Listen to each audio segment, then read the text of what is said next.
Bienvenue à tous sur WWE Info et voici les titres. On débutera donc avec Raw versus SmackDown.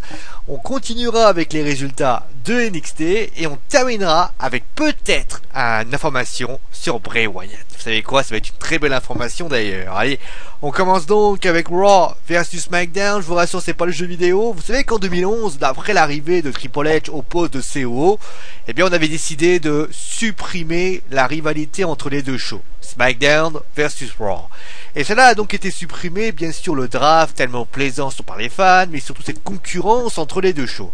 Eh bien réjouissez-vous car cela pourrait revenir puisque selon le site westthechat.net, le changement de jour de SmackDown pourrait permettre cela et ainsi des lutteurs seraient attitrés à chaque show comme ce fut le cas à l'époque. Allez, place maintenant au résultat de NXT où donc 4 matchs vous étaient proposés. Finn Balor a battu Tyson Kidd par un double stomp. Baron Corbin a causé la première défaite de Bulls MC grâce au End of Days. La team Sasha Banks et Becky Lynch a battu la team Natalia et Charlotte suite à un neckbreaker et un je retiens ta culotte. Et enfin le main event, le titre de NXT était en jeu. Adrian Neville est contre Sami Zayn et victoire de Sami Zayn suite au Helluva Kick. Après le match, Kevin Owens est venu lui porter un powerbomb.